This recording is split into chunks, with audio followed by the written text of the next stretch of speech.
Hello and welcome back to the Late Night Lounge here on Latte Firm, Friday the 20th of February. I hope you're all well. It's been a very difficult 48 hours for Arsenal fans, but I'm not bailing, and I'm going to tell you why shortly. Welcome to the show. Hope you've had a good week. I've had a challenging week. Work has been absolutely hectic. I don't think I've worked as hard this week as I have ever in my life, but I hope you all had a very, very good week despite the football. Hope you're all well. Hope you're in good health.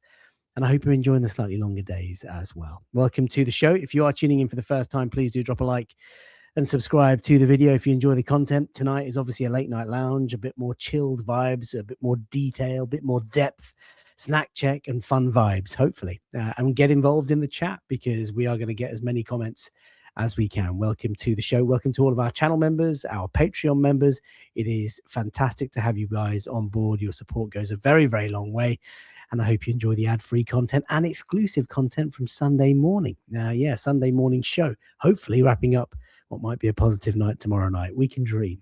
Welcome, Jizzle McDizzle. First in the house says, I will be missing Late Night Lounge because I'm still on Mars. I actually went to the Wolves game and I'm convinced we've blown it. That's not quite the positive start that I wanted. The players look tired and scared, time wasting against the league's worst team. He goes on to say, people can tell me to bore off all they want. I am not blind. The warning signs have been there for weeks, cowardly performances. And you think we're suddenly going to turn up at Spurs? We're weak. Listen, Jizzle McDizzle, you know I love you. And I love the fact that you tune in every week. And I love the fact that you're here, even though you're having a difficult time. And I'm going to respect your opinion. If you feel it's gone, if you feel it's over, you're entitled to feel that way. I disagree. I still feel there's a lot to play for. A lot of Arsenal fans still holding belief, perhaps naive optimism. But that's the beauty of the game. Got to keep going, man. And I hope you're back in good time. Paul James, welcome, says, good evening. I don't believe I've ever been more frustrated by an Arsenal performance than our game with Wolves. There was a complete lack of cohesion, lack of heart, and appalling lack of fight. I was devastated after that game. It was the hardest post-match reaction video I've ever done on Latte Firm. And this, I think, is the 4th year of the channel. I ruined the opening. I was moody, mardy, tetchy, grumpy, frustrated, all of the adjectives. And you guys helped me through that show. It was a very difficult one. And it's been a difficult 24, 48 hours, seeing all the socials, seeing all the media narrative, seeing all the rival fans pile on. Are we the biggest bottlers the league has ever seen? We'll come on to that tonight. But there's still a lot to play for. And there is a lot of football to come. So it's all not over. Tonight, we're going to talk about the Wolves game. That's going to be painful. Strap in for that. Then we'll talk about all change at Spurs, new manager, what that means. We'll look at form. We'll look at starting lineups and predictions because, of course, it is the North London derby this weekend. What a fixture to try and be able to bounce back. V Vlad, good evening. All toughest week in a long time. We need a response. Come on, you Gunners. Indeed. Big up, FK, says Jonathan. Great that the weekend has come so quickly. Let's see if the boys have what it takes. They owe the fans. Come on, you Gunners. Rob, welcome to the show. Moving forward onto Sunday. It's not over.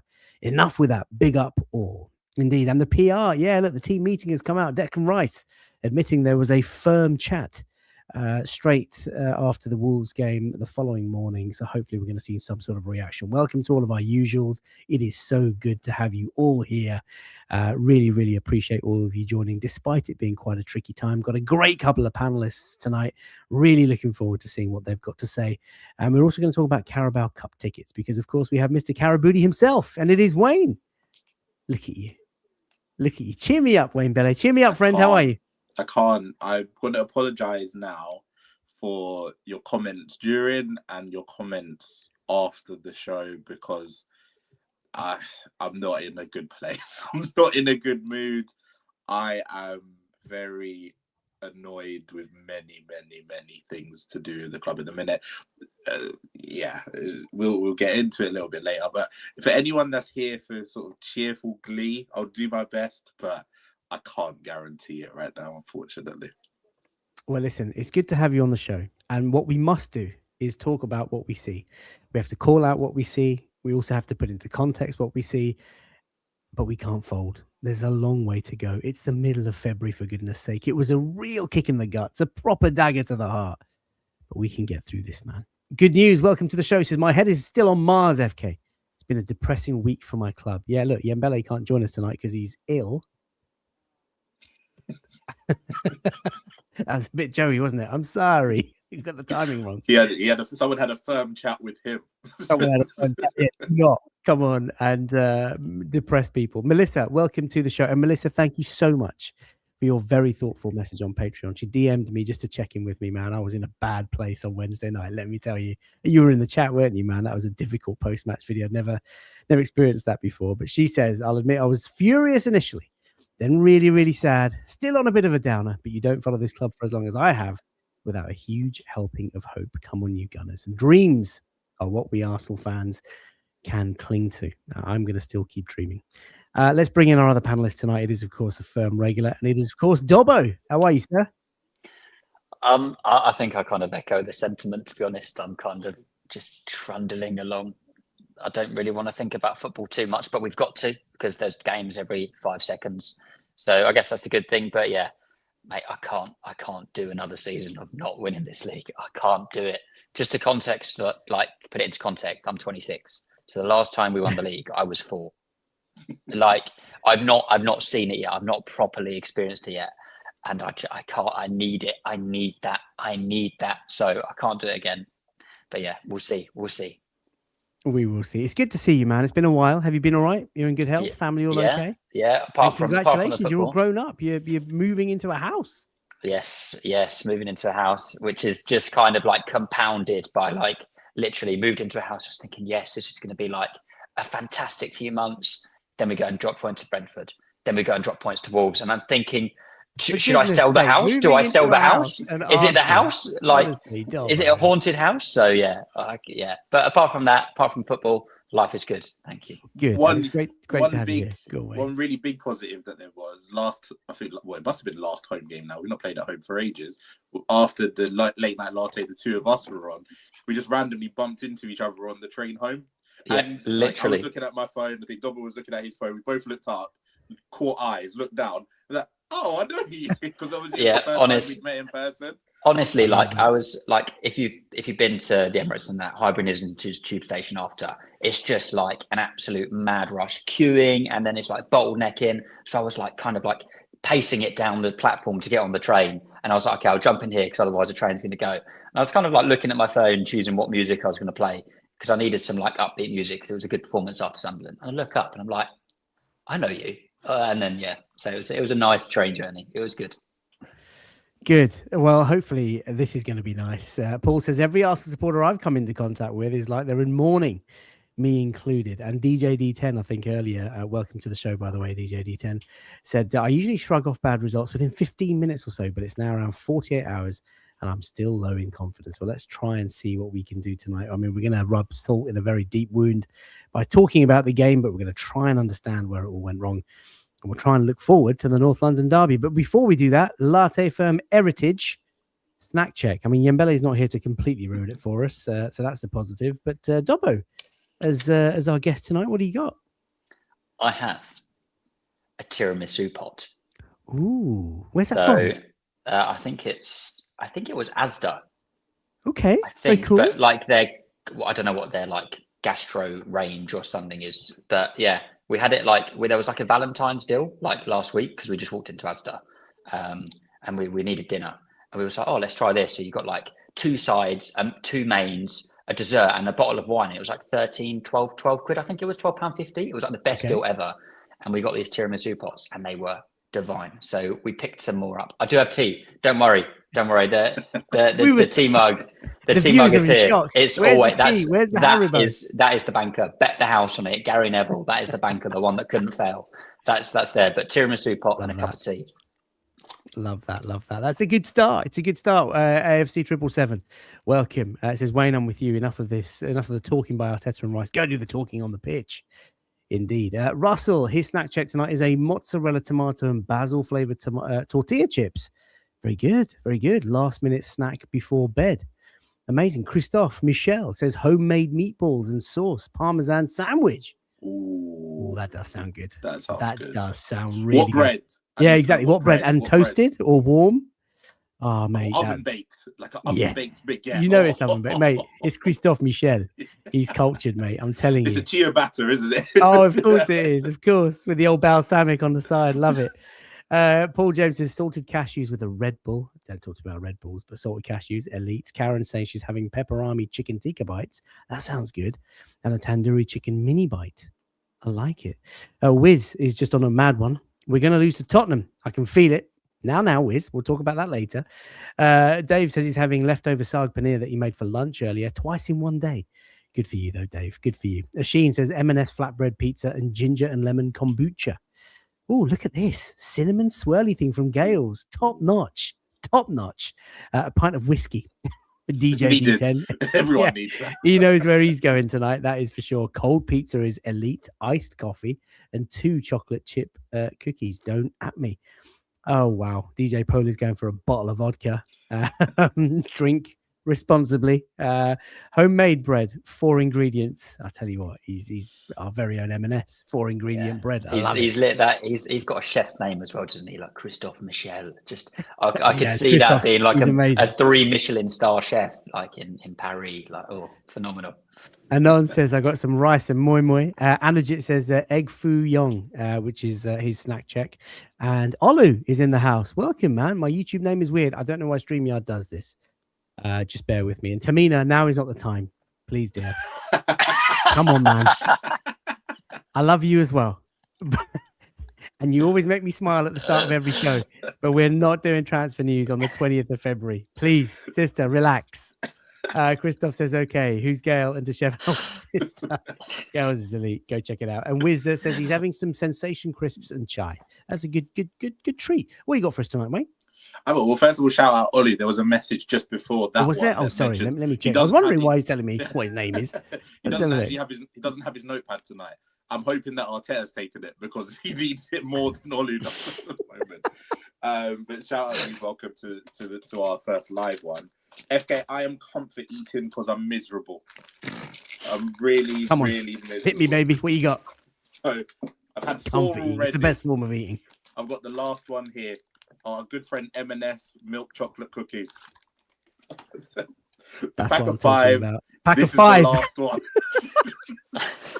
Wow, that is wowzers. The last one because I am in the sunken place right now. Honestly, just show this, just snip it to the Arsenal players before they walk out of the tunnel on Sunday. Just all just depressed, like stress eating, and they need to see what they're doing to us. I think you've you're on a good one tonight. Mikey says toasted hot cross bun with butter. Do you remember I did the Bukayo Saka hot cross bun with sausage and ketchup? That was a good combination. I cannot lie. I don't know. Did you ever see that, Dobbo? Bukayo Saka did an interview on the BBC and he talked about his childhood meals that his parents sort of gave him, and it was a hot cross bun with a chicken, sausage, and ketchup every morning. I wonder if that's how he celebrated his new contract. Like, I know you £300 a week. But I had to try it, and it was so good. No, they dropped it on the day that everyone's miserable. Just leave us alone. No, honestly, the bit that sent me, like, it sent my head to Mars is when he was posting the Hincapié goal. I was like, yeah, it's great that he scored his first goal for Arsenal, but lads, like, read the room.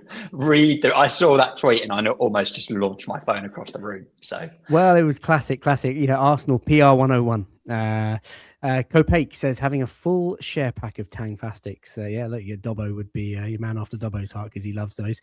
In the spirit of Ramadan, I am having. I brought the whole box. I've got to show you guys. If you know, you know. Zaitun, Palestinian medjool dates. Ooh. These are the most absolute elite dates in the world. And they are juicy and ripe with the seed inside. And they are... Look at the size of that. Caramel. It's just caramel. And it's just soft and gooey and chewy and light and fluffy and wet and moist and delightful.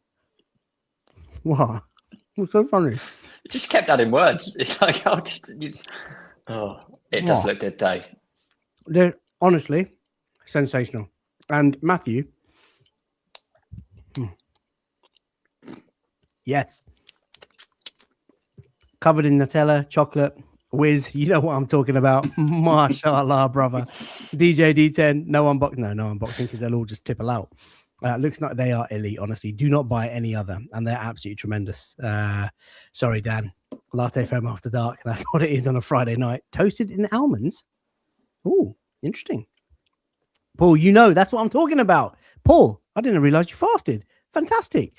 Yeah, absolutely tremendous. These are so good. Aeolian, trust me, don't ever get Majul dates from like Tesco's or whatever. They gotta be the classic ones, the Zaytun ones from Palestine. They're absolutely tremendous. Right. Let's move away from Snack Check. And that was really fun. So thank you for that. And Yambella, if you're watching, do get better soon, brother. You've missed a few now recently because you're ill. Done it again, haven't I? Ill. He's just knackered. That's all it is. Let's talk football. First up, Carabao Cup final tickets. First of all, who got what? Dobbo, how many tickets did you put in? How many did you get? 3 separate entries. We got 1. Yeah. 3 separate entries, right? And you got 1. So, the other 2 have gone into the ballot, presumably. Yeah, so the other 2 have gone into standby because it was the big debate that we had. We were like, do we do it as a 3? Do we do it as a 1? I kind of wish we'd done a 3 because I feel like there's more success rate on the groups. But it feels like that. But then again, yeah. But yeah, 1 out of 3, and we'll see if we somehow get another 1. But I don't know. Most people I know did singles, and most people I know got in. Did they? FK? That brings me to Wayne. So tell me, Mr. Club Level, Mr. Caraboody, Mr. This is the cup of my life. Did you get a ticket? Are you going to Wembley? No, I'm not, FK, and I'm fuming because I should be the mascot of this trophy. I should be there in a massive trophy costume in the middle of the pitch.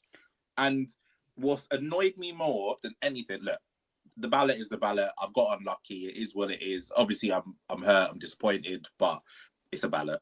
I can't really do anything about it.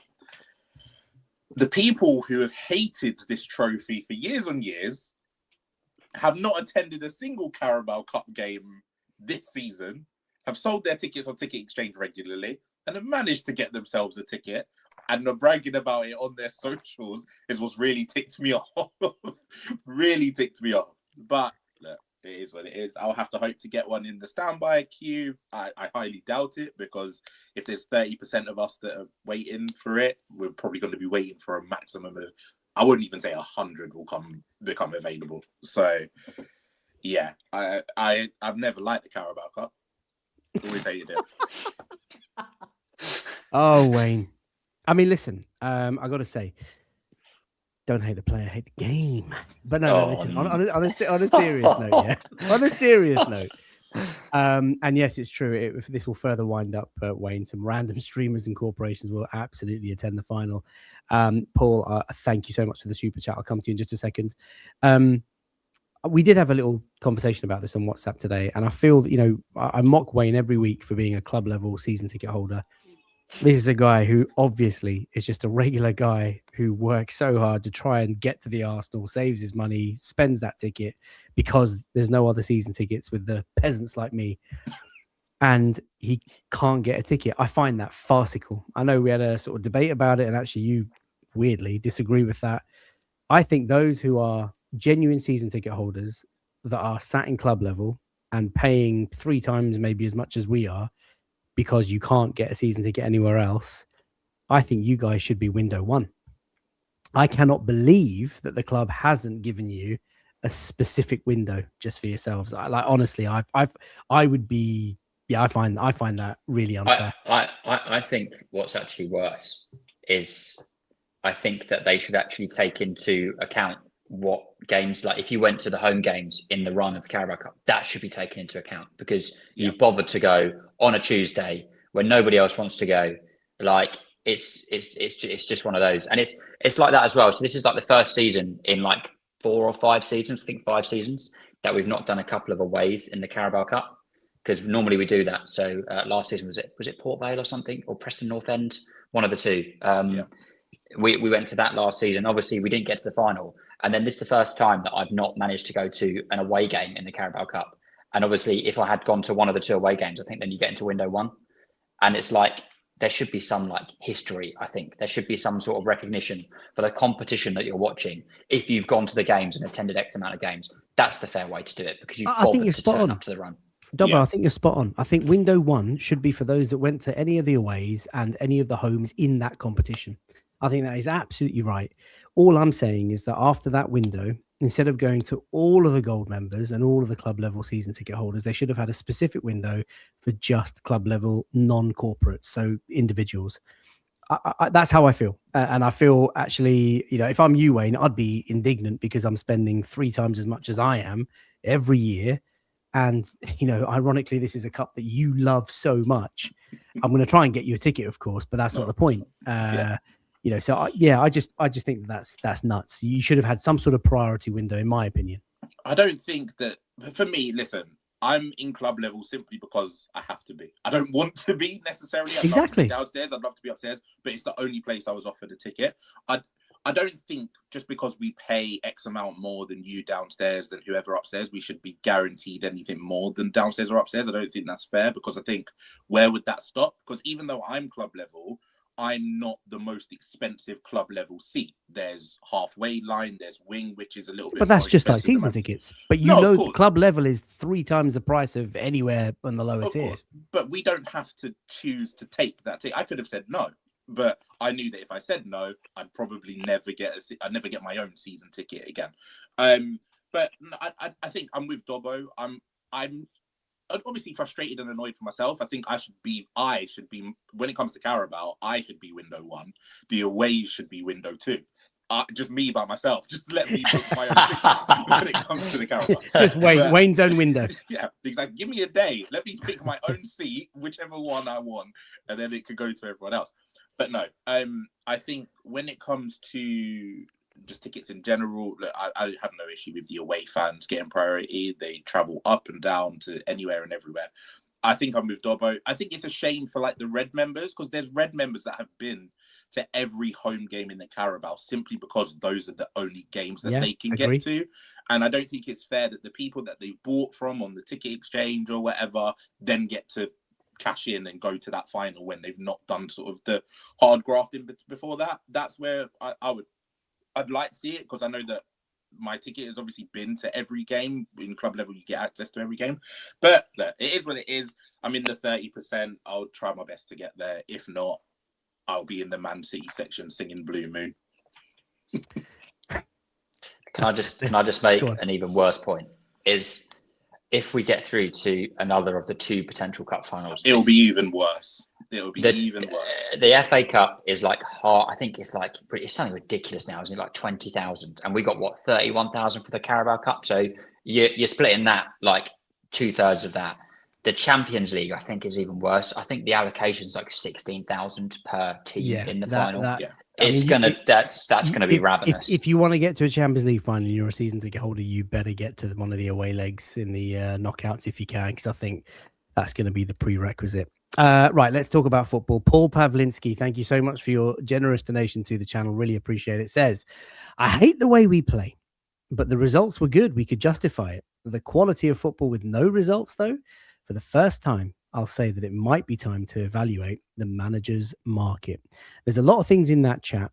And Paul, we're going to come on to each of those things. We're going to talk about the game now from Wednesday night, and then we'll talk about the Arteta out rhetoric, because that has reared its ugly head, and there are some images that many of you will find quite disturbing, but I want to put them on there because that's what people are talking about, and we need to kind of address it. So thank you again for your kind donation. I will come back to that point, and that's where we're going to start tonight, chaps. So sorry to remind everybody of it, but it was a bitter blow for our title chances on Wednesday. We'll come on to the title race later, but I just want to kind of reflect on the game itself. Dobbo, what were your thoughts on the match and at full time, and how have you processed it since? Oh, it's a hard one. I think kind of someone said it earlier, like normally you can get over a result in like a fairly quickish amount of time. Sometimes results do take a little bit longer, but this felt like a real hammer blow. Like it felt like a real hammer blow to the point where like I'm still just thinking about it. Like just it's living rent free in my head. Like it's a tough one. And when it affects us like that, I start to think what effect it's going to have on the players, because no matter what they come out and say, oh, like it's not up to our standards, we're going to bounce back, blah, blah, blah, it does take an effect. And when we've had the fact that, I know last season we were never kind of in the lead at any point of the league and kind of controlling it, but the 2 seasons prior to that, we had real chances kind of going right into the back end of the season, and we didn't get over the line. And that it's just that seed of doubt, isn't it? Just starts to creep in. But yeah, I thought the first 15 minutes were good. And then I think the 75 minutes after that were shocking. It was just, I don't know what it was. There was just a combination of so many things. I thought there was some poor performances, some kind of calamitous errors. I think we could have done better for both goals in certain aspects.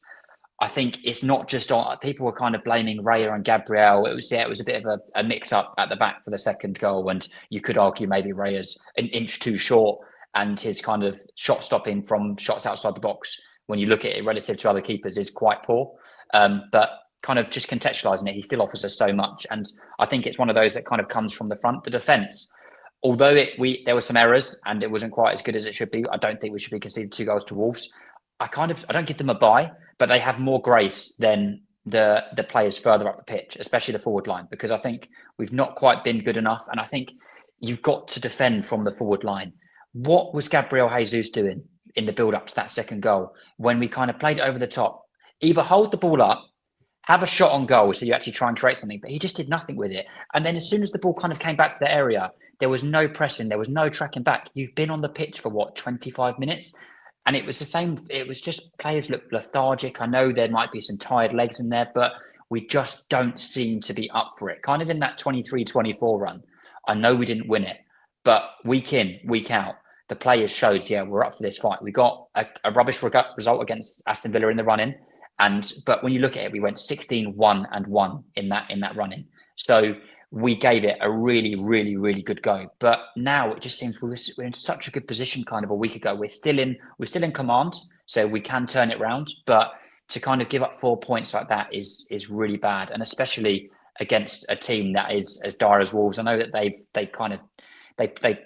did try, and kind of, it seems to be everyone's cup final Arsenal, unfortunately. But yeah, I don't know what it is. There needs to be something, whether this thing that Rice has come out and said, I know we're going to talk about later, the interview that he kind of said we need to regroup and have a chat. But I just want the players to show that they want it, because if at the end of the season we finish second to Man City, but we go and win 10 of our last 11 games and we lose 2-1 to Man City, but we were the better team on the day, and it just turns out to be that way, and Man City go and win 11 out of 11, then you can turn around and say, yeah, we gave it a good go. But there doesn't seem to be the fight of a team that wants to win the Premier League and are trying to back up the talk that they've been saying for seasons now. So, yeah, it's a tough one to take, but we've got to respond and we've got to do it soon. Wayne, how did you feel after the game? And just as you sort of start talking, I'll bring up the match stats. I mean, I did the match reaction and I was in a very bad place, the lowest that I've felt all season, and actually for a very long time with Arsenal. And I think it was more to do with the expectation of it's Wolves. They are nestled at the bottom of the Premier League. They've won 1 game all season, an abysmal goal difference. They did have a little bit of a bounce against Grimsby. They've got Rob Edwards at the helm, but this was a fixture, particularly after going 1-0 up after 2 or 3 minutes, then going 2-0 up, albeit a bit slowish and sluggishly in that second half. That was the moment. Go motor on. They're on the ropes. Go for the kill and just take Wolves out of the game. And then to lose the lead in the manner that we did, and then the goal, the calamity at the end, the still that we've just moved away from. Yeah, man, it was a hard night. What was your reaction?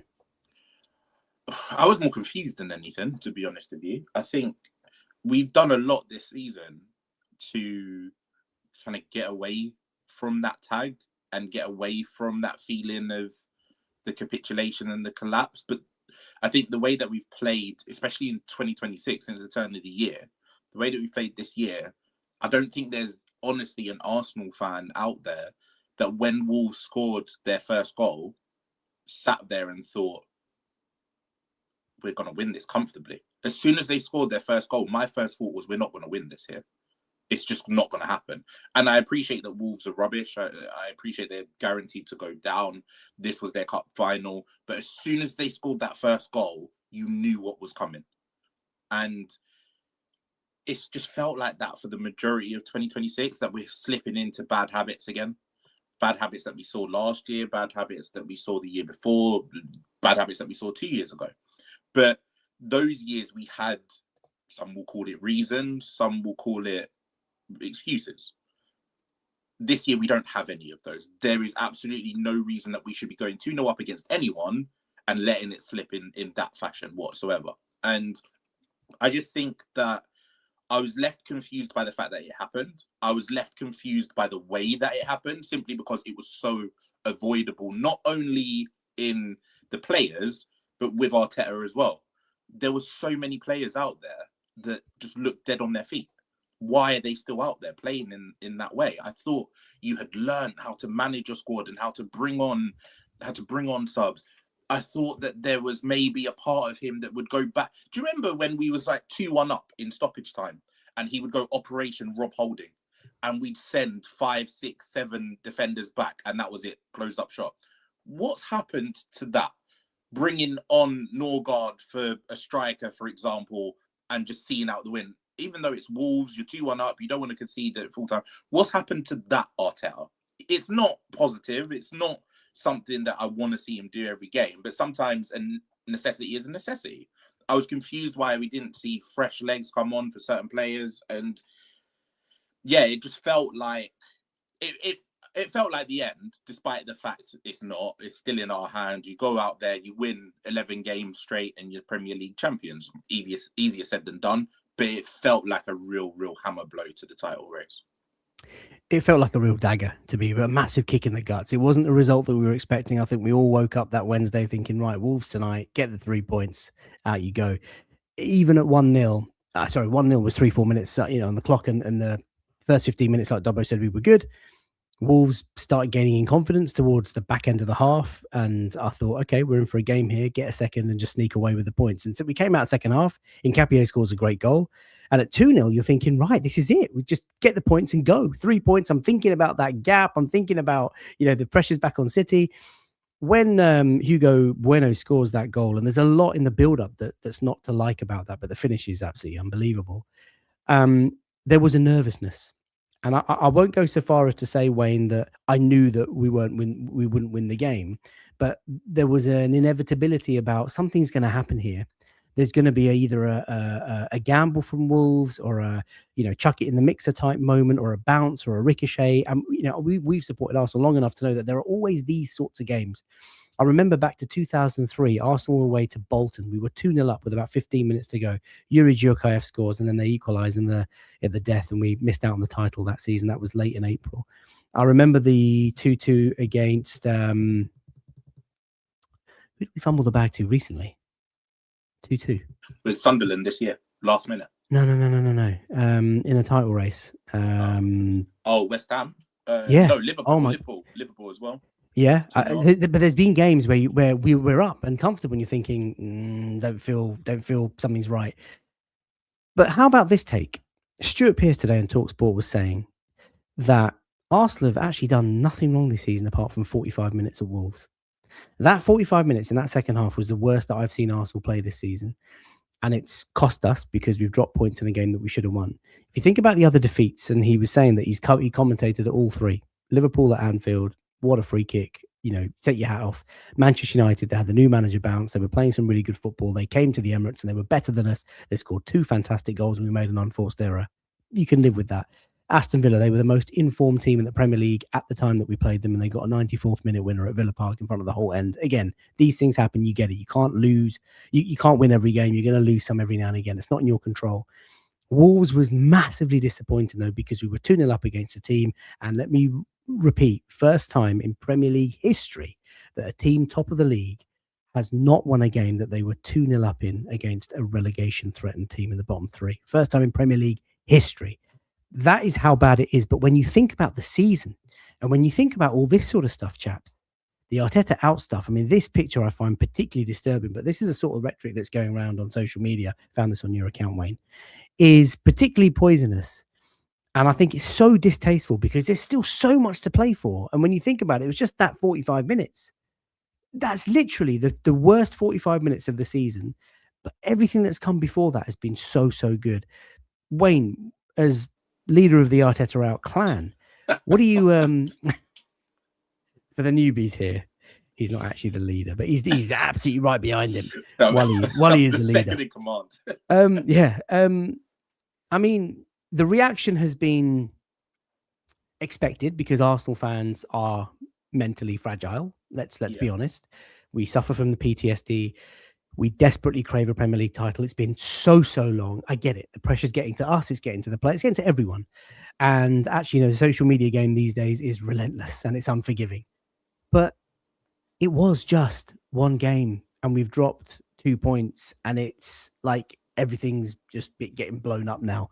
There's people calling for his head. There's people calling up for a complete rebuild. There are people, I think we lost our technical director today who's only been in for sort of 7 months. And now there's comments about, Bert is going to go for Arteta next. And what have you made of the reaction, chaps? Wayne, you first. Arteta will get rid of Bert first before Bert gets rid of Arteta. I disagree with you that it's just one, or I disagree with the sentiment from Stuart Pearce. It's not just one game. We've won 2 games out of 7 in 2026. That's not good enough for title challengers. I don't care whether you're Man City. I don't care whether you're Liverpool. I don't care whether you're Arsenal. That's not good enough. And it's not only the Wolves game. This has been a pattern that has happened. And you're right. I agree with the fact that you're not going to win every game. There's going to be games that you're going to lose. Losing at Anfield that early in the season, we didn't necessarily know they were going to be as bad as they were. So you can compartmentalize that a little bit and say, well, it's Anfield. It's a difficult place to go. Losing to Man United in the manner that we did, you can compartmentalize that a little bit and say, well, they scored absolute bangers. Can't really do much about that. But drawing with Wolves, drawing with Brentford the way that we did after going 1-0 up and not putting our foot on the gas again. The draw 0-0 with Nottingham Forest away from home. These are the kind of patterns that we're seeing a little bit too repeatedly. The draw at home to Liverpool, when we did know how bad they were, and we were at home in front of our fans, and there was no Salah, there was an opportunity to really put our foot on their neck and make a bit of a statement. They were the better side. We were kind of lucky not to lose that game in some aspects. So the defeats throughout the season, they're going to happen. There's only one Invincibles for a reason, right? I don't think anyone's expecting us to go unbeaten the whole year. But it's those draws where we're really losing momentum and where we're really losing ground. And especially that run of the 3 games against Liverpool, Forest and Man United, where Man City were on their run of 4 or 5 games in a row without a win or whatever it was. We should have pressed on the accelerator now at that stage and kind of been running away with it. And everyone's always saying that title races aren't meant to be easy. They're meant to be difficult. Why? The one title race that Pep has lost, it wasn't even a race. Klopp stepped on the accelerator and ran the whole season and Liverpool went away with the title. We could have been in a better position than we are now, but we find ourselves where we are at this stage. It's difficult to kind of trust that they're going to bounce back and go on the run that we need them to. But as fans, we kind of got to support it because that's what we're here for. But based on recent history, the past sort of 3 years or so, it's hard to see any evidence otherwise. Dan, it pained me to make the slides and to show the slides, but this is the real noise that's out there. This has come from a reputable, done it again, radio broadcaster, and this is the sort of material that they're pumping out about our manager, and I think it's something that we need to talk about. And I was on Wednesday night, I said in the post-match reaction that we deserve everything that we get tonight in the sort of aftermath of that game. We've shot ourselves in the foot and we deserve everything that we sort of get, but this stuff it's too much. Dobbo, as I move away from this slide because everyone's saying please take this horrible picture away of our coach. What have you made of it all, the Arteta out stuff, and particularly from Arsenal fans? Yeah, it's the thing is, a lot of them are kind of trolls. Like it's when you actually speak to real people in real life, as we're having an actual conversation now, and you actually speak to people at matches and actually kind of in a normal manner, and not just on the internet where you can hide behind a profile and just throw this tosh out there. It's a different thing to have a conversation and say, what can Arteta be doing better?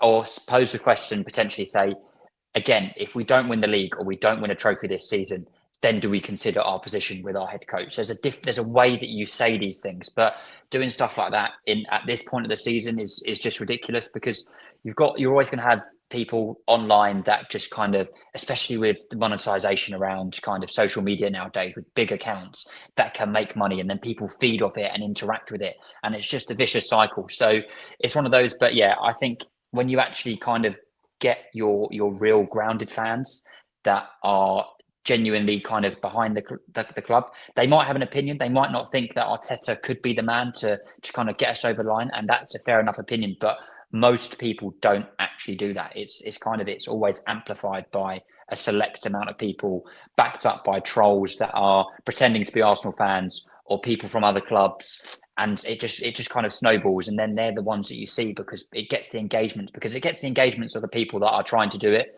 to kind of get clicks and engagements from the people that kind of back that way up. But it also gets engagements from the people that are realists, because they say, no, this is wrong, and they engage with that. And sometimes it's hard when you see something like not to engage it. So I think the real kind of truth of we've lost Dobbo. And let me just mute his bad Wi-Fi. Yeah, he was praising Arteta, so it's been cut off. I know. Talking of Arteta, well, let's see if we can get Dobbo straight back in. Hand of Arsenal is in the house. There's no way, man.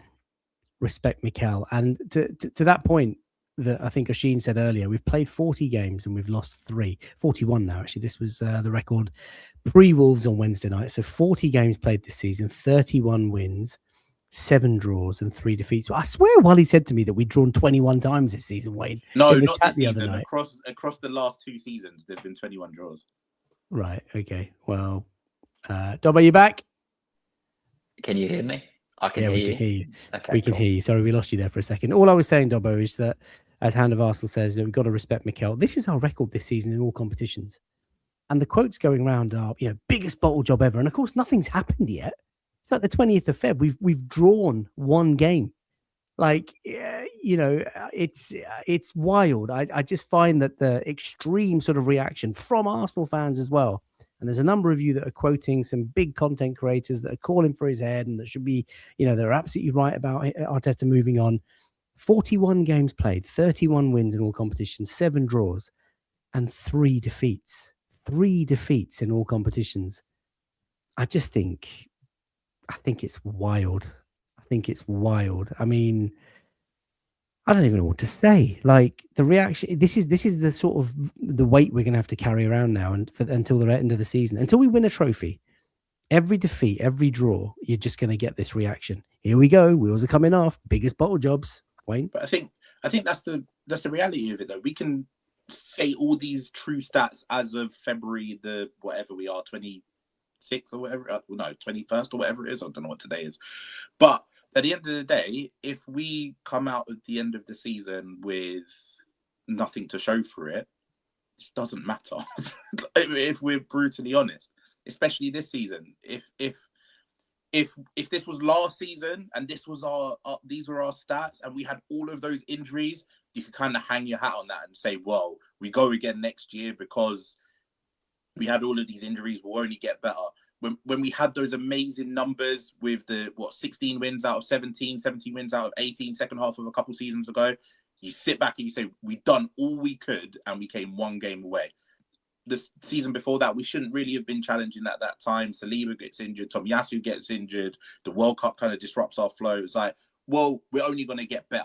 This year, if we come away without this league title, despite being in the lead of it for so long and having so many opportunities to kill it off, not win it in January, because you can't win it in January, but we could have killed City's momentum a little bit. We could have really put our foot on the gas and opened up a 9, 10, potentially even 11-point gap at times this season.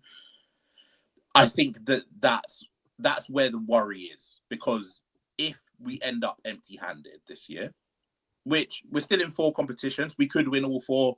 We could win none. We're not winning all 4. Wayne, come on, behave now. We're not winning all 4. Not. No one ever does. But we could. There's a chance that we win 1 or 2. Maybe not the 1 or 2 that we want, but there's a chance that we win nothing. And if we don't win anything, is this label fair? Biggest bottle jobs ever?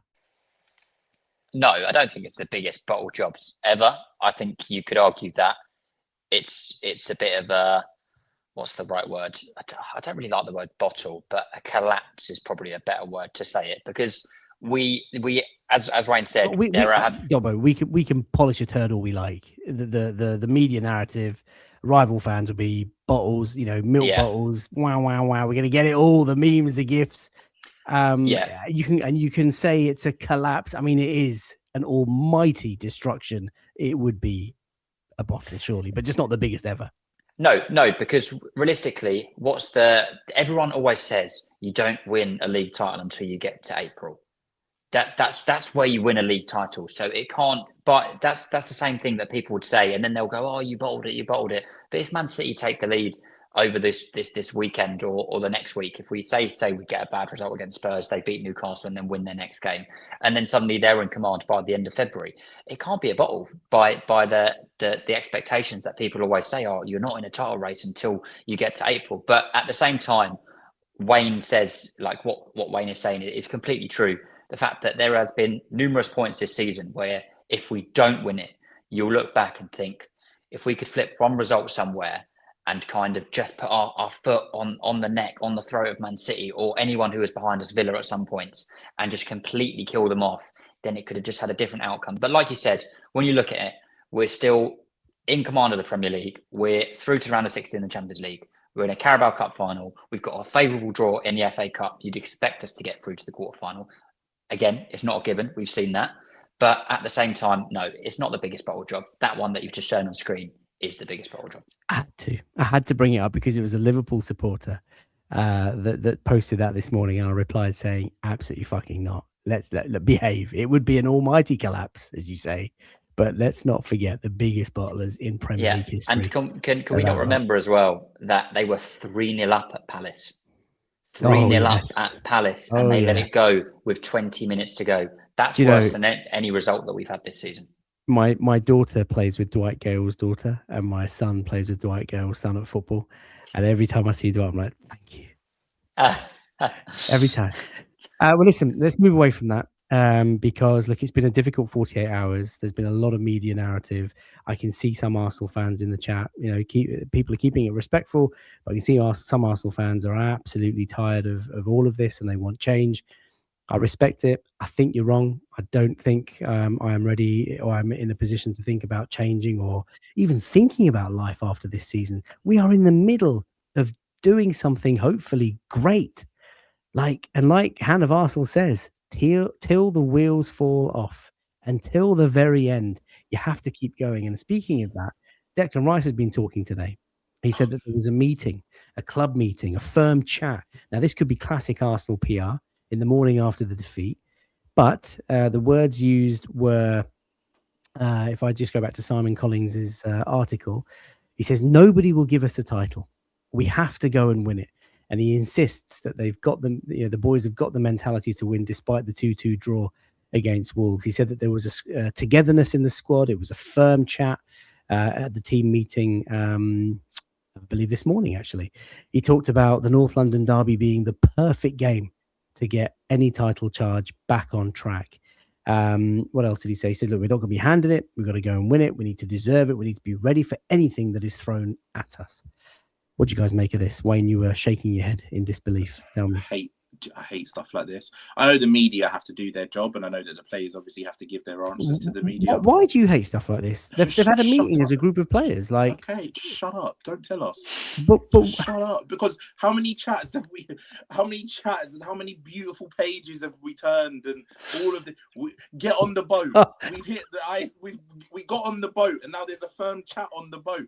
And just shut up. Because where was the firm chat on the pitch against Wolves? And you know what really annoyed me as part of the firm chat? You saw players, Gabriel Jesus, going mental at full time with Mosquera getting booked. You showed fight then at full time. Where was your fight at 2-1 up? Where was your fight at you suddenly have energy to go and attack when they equalise? Just shut up. Just go and talk on the pitch, because there's so many quotes that come out from Arteta's press conferences. There's so many quotes that come out when Rice gets interviewed, when obviously Saka stepped up and got interviewed as captain after the game. I respect them coming out when they don't actually have to, and we've seen captains in the past get slaughtered for not doing. But just shut up, just go and beat Spurs, and then your firm chat worked, because now you've had a firm chat, and if the result doesn't go our way, are you going to have another one? Or is someone going to get disciplined this time? Oh my God. Like, Could you imagine? Gonna have a firmer chat. Yeah. How much firmer can we be? Is it going to be an aggressive chat next time? And every time that there's a firm chat, you know what it always reminds me of? When Theo Walcott got sent to the doghouse by Wenger for coming out in the media and saying, well, we had the chat behind the dressing room, and Wenger hated it. Wenger hated it, and rightly so, because you messed up against Crystal Palace or whoever it was. I just hate it. Just go away and get better and win. Well, you've split the opinions. Alex is saying Wayne just being negative. DJ D10 says, I agree with Wayne. I want football, not fluff. I like that. Abdel says, agree with Wayne. And by the way, Abdel corrected me earlier. The 2-2 at Birmingham when Eduardo broke his leg, that was the worst. I was in the ground, and when Gallas was sat on the floor, I wanted to run on that pitch and kill him myself. My God, that day, the rage. Dobbo, any... What else is there left to say? To be laughing at? I echo that. I'm going to keep it short, but I echo the sentiment of Wayne. And it's one of those that go and win the next 3. Go and beat Spurs. Go and beat Chelsea. Go and beat Brighton. And then say, yeah, we've responded because after Wolves, we had a firm chat. Tell me you had a firm chat after, because the results on the pitch have proved that. But yeah, I don't want to hear anything. I don't want to hear it. Go and show it on the football pitch, because we don't win a league title by talking to journalists. We win it on the football pitch within 90 minutes, 38 games over a season, and that's how you win it. So do the talking on the pitch, and if we go on, then you could say, yeah, that's a turning point, great, but I don't want to hear it. Well, there you go. Just shut up. That could be your trademark. Jonathan says Spurs and Chelsea wins get us back on side, but do you know what? That would be even more jarring, because you'd look back at Wolves and think, why the fuck did we drop points to Wolves? Because we could have been 2 points further. Anyway, let's decorum. Let's calm down. Right, let's look ahead to the weekend's action. Don't know where I've got this sudden burst of energy from, but here we are. We are 5 points clear, 27 games played, 32 goal difference on the board, as you can see, courtesy of Premier League India, weirdly enough. Manchester City are second, 26 games. They've got that game in hand, and they could narrow the gap to 2 points tomorrow night if they beat Newcastle at home. Chaps, just before we focus on the North London derby, I know, Dobby, you've got a jet as well, but any chance City, Newcastle, draw? Have you just look, honestly, I saw someone your high-pitched response gives it all away. On it, I was pissing myself earlier. Someone put a screenshot on Twitter of like the last 10 results of the Etihad. I think the aggregate was like 36-1 or something like that. It was ridiculous. Oh, wow. Don't say, oh well, you sent that to our group chat. You know exactly what he's talking about. Absolutely. I remember the Fulham one. Fulham have lost 20 games in a row. Yeah, so when they played Fulham the other week, I was like, how is this not 10-0? I think Newcastle are at 9 or 10 without a win. Yeah, it's ridiculous. And the thing is as well, we can't rely on other teams doing us a favour. We can't rely. It is in our hands. Go and win 11 games. That is how you do it. I don't want to be handed it. Great. If they drop points, it's fantastic. I'm not going to say that I'm not going to be happy about it. But we can't focus on Man City anymore, especially when it's literally a 1-game flip in the game that we play them. Because Man City could go and win every single game, and then it lies on our game. We've got to win every single game. Go to the Etihad. We've got to win at the Etihad. We've got to, just don't rely on anybody else. It's us or us.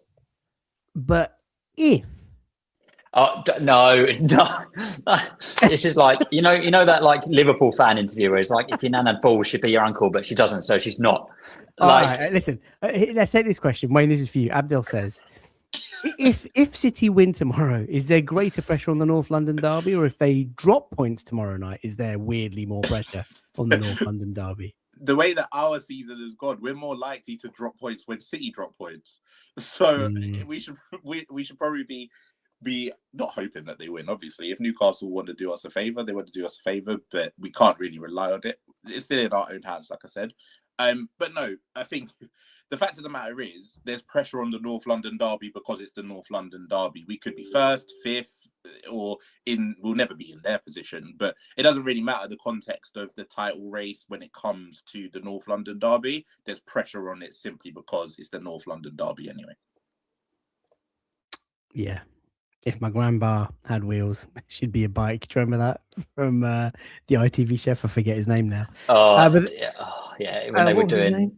What was his name? The Because they were doing, they were like, if you put a bit of ham, Gino it'd be like a My British grandma carbonara. had wheels, she'd be a bike. Oh, it's brilliant.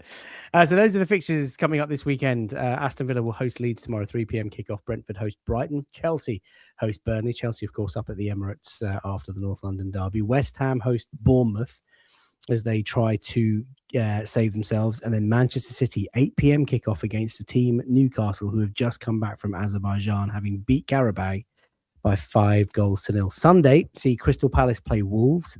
What a game that is for relegation sort of football. Forest host Liverpool. Sunderland play Fulham at 2 p.m. And then, of course, it's the big one, the North London derby at 4:30. And Monday Night Football, where the daggers will be out if we drop any points. I'm sure there'll be a Jamie Carragher feature for about half an hour as Everton host Manchester United. Dobbo, how long you got? I can do another 10. Okay, let's do this.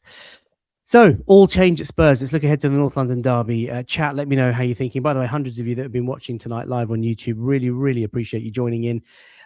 If you are enjoying the content, please do like and subscribe and all that sort of stuff. Set your notifications so you never, ever miss a show. And really appreciate you joining. There were a couple of messages that I wanted to read, but they've all gone. Oh, Greg, cheers from Philly, y'all. Tardy to the party. Going to watch on catch up while I make dinner for the fam. Jerk chicken like that. We are going to batter the real relegation scum. Thank you so much for watching. And Adnan says, FK, happy Ramadan to you. Saw you this morning walking to the station, but didn't want to disturb you. What? That's weird, but kind of cool. But next time you got to say hi. Oh, thank you, Adnan. Big up the IG8 crew, indeed. The Woodford crew. I was going into work, man. Really good to not see you, but know that you saw me. Weird, but cool.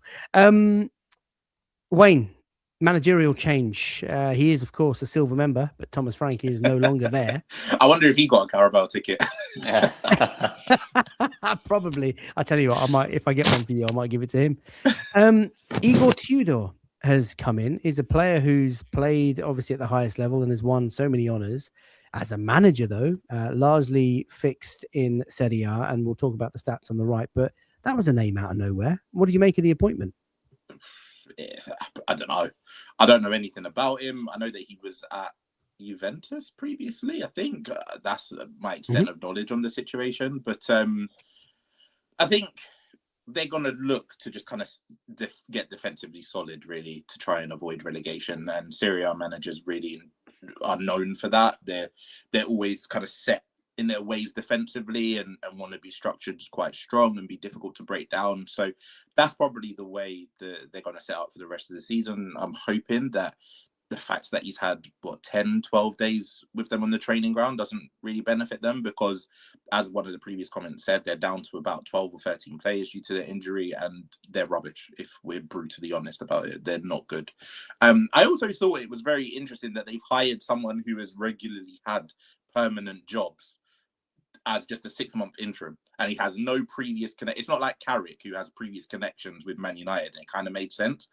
This doesn't really make sense to me, but I'm not a Spurs fan, so I don't really care. And hopefully we could just welcome him to the Premier League with a battering. That's exactly what they're saying. Dobbo, are you nervous about the stats that you see on the right-hand side, courtesy of our partners, Opta Analyst? You can see the Igor Tudor effect, points per game before and after his mid-season appointment in Serie A. You can see a boost in almost every stat there at every club that he's managed. Yeah, I think I don't really know much about him, to be honest, but I read an article and basically they summed him up by saying he's quite a good short-term coach, which is why they've just given him till the end of the season, because he does turn results around, and he's one of those managers that just compacts everything, solidifies it, grinds out some results, and then after that, if he kind of stays at a job longer term, then he's a bit crap. He's not kind of a long-term manager. He's one of those ones. He's a real interim manager, but a specialist in that sense. But at the same time, no, it doesn't worry me. We've kind of had this before. People going, when Forest had Ange and it was his first game, they were going, new manager bounce, and we absolutely battered them. So, yeah. And when you look at the state that Spurs are in, they are so bad. It's not like he's come into like a semi-competent team. You've now had several managers manage a Spurs team, and it's the same thing for 2 seasons in a row where they are genuine relegation fodder. They have no players through injury and suspension and all of that, which is one of those things that happen. They are literally running on fumes. They have nothing. I know they've not played in a while. They've had a week and a half with Tudor, but it shouldn't matter. And after the Wolves game, there should be no other result that Arsenal go into this looking for than a win, and a win with purpose. Yeah, I can't disagree. Let's take a look at the form guide. Spurs, their last 2, they've lost. Newcastle at home, Manchester United away. They drew to Manchester City. Remember that 2-0 City were up, and then of course they blew it a bit like our Wolves game. They then beat Eintracht Frankfurt. They're going strong in the Champions League, and they drew at home to Burnley. They are, though, as you say, chap, 16th in the league. Played 26 games this season, only won 7. They've lost 11. Abysmal goal difference, and like you say, and like many people have said in the chat, they've only got 12, 13 fit players. So the onus is on Arsenal, and the 12 days that they've had coaching together and all that sort of stuff. On the one hand, yes, that's great bonding time, and he's talked about the positivity in the camp and all that sort of stuff. But on the other hand, they've not played any real football, and Arsenal have been playing football. And whilst the last result didn't go for us, we should be fit and fresh. And, that sort of momentum. Spurs will have a lot of energy, I'm sure, but, that's such a short squad. I wonder what's going to happen. Let's take a look, as Hand of Arsenal says, fake hard man act from Igor Tudor, 3-4-2-1 manager. He's been scouting up on the formations. Starting lineups and predictions. This was the lineup from Wolves. The observations that I had after Wolves were that Mikel Arteta really needs to start fucking rotating and soon, because there are players that are dead on their legs out on that pitch, and we have a stacked squad. I mean, when you look at that bench, Timber from 65 minutes, he took a knock early on, but 65 minutes, he was absolutely gone. And even if Ben White isn't quite ready, you've got Christian Mosquera on the bench, could have played. You look at Rice and Zubimendi. Zubimendi's been off it for a few weeks now. We've been talking about it. Christian Norgard played really well, albeit against Wigan, but he's a Premier League proven player. He could easily handle that Wolves situation. Not for the first time. Victor Gyökeres goes off, and then we sort of just collapse. It's happened before. Jesus, I think, Dobby, you mentioned earlier, just a lack of composure and ability and strength to do anything in that final third. I think there's going to be changes. So as we go through the team, what are you expecting? I mean, David Raya, he's coming for a bit of stick after that sort of calamity at the end. Is he at any risk? He's not. No, okay. He's still. So Raya stays in goal. What are you doing at right back, chaps? He's going to go with Timber. It's just the way it is. I think we are severely underutilizing Ben White, but it's going to be Jury and Timber, and when he's on it, he's on it. So hopefully he's on it, but I think he is just getting a bit leggy. I don't think it's down to Jurian, to be honest, but yeah, he's going to go with Jurian. Yeah, I'd love to see Ben White come in, especially if Odegaard and Saka are back, because I think Saka goes straight out to that right hand side, and then that trio. That's the magical trio. But I think you're right. I think Timber will play because Arteta is a lunatic. The middle two, Gabriel and Saliba, I think they are obviously nailed on. Left back, what are you doing? Ricky Calafiori, who of course, because I think the last few weeks have been Hincapie's kind of best few weeks in an Arsenal shirt. To be honest, I don't think he's done much wrong. I think he's had some really good performances, especially against Chelsea. I think against Wolves he was still one of our better players, although that's not really saying much with how we played. But at the same time, how fit is Calafiori? We know he's that kind of maverick. If they're going to set up in this really kind of low, compact 3-4-2-1, do we want a player like that unicorn that kind of just drifts everywhere and can pop up at centre forward at points? So that's the question mark for me. Who are you going for left back, Wayne?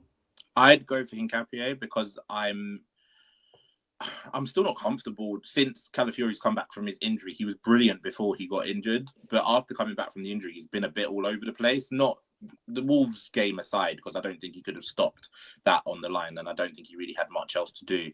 His performance against Brentford wasn't really good. His performances coming off the bench in other games and when we've seen him since the injury haven't been good. And I think, he deserves to start. I agree with HOA there. I think everyone's in love with Hincapie, and obviously the goal will have done him the world of good, whereas the goal that we conceded at the other end might be on Calafiori's mind. I mean, if Wolves tried that 100 times tomorrow, I don't think they'd net. Just the way the ball bounces, the calamity, the finish, the pinball effect off the post, off Calafiori, then on the post, then back it off Calafiori. It just doesn't happen. It's just a mad goal. It's infuriating. Into the middle. And there was a comment here from Kenny, I think. Why are we avoiding talking about how bad Rice has been? Are you guys scared or what? I'm not scared of Rice. I think he's one of our best players. And in the derby, he's got to play, surely, chaps. I mean, Declan Rice is a nailed-on starter. So does that mean then Zubimendi plays alongside him, or do you go Christian Norgard? No, you're not going Norgard for this one. If you're not going Norgard for Wolves, you're not going Norgard for Spurs. I think that sums it up beautifully. So we're expecting Rice, Zubimendi in the pivot, which leaves the forward three behind the striker. What are you doing? I'm playing Saka on the right-hand side. Dobbo's nodding. Wayne, you tempted to go Saka 10? No, if Odegaard's fit, you have to play Odegaard. In an ideal world, would you not play Eze? Yeah, I'd play him on the left. Hang on. I think the same front four that we played in the home fixture. What was that? Trossard back on the left, Gyökeres up top, Eze on the 10, Saka on the right. It worked. And the thing is, Trossard is one of those players, he always turns up in the North London derby. His record is very, very good. So does Eze. Yeah, exactly. It's the only game he's turned up in. But, I mean, what a fixture, Eze to just re-announce himself again. Yeah, I think my only concern with that is I don't know, is there a concussion rule about Trossard spending time out? Arteta said he was available. It was a normal sub. So he's injured then, because Arteta just lies all the time when it comes to those.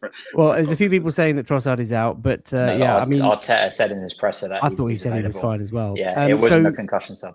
So Trossard left.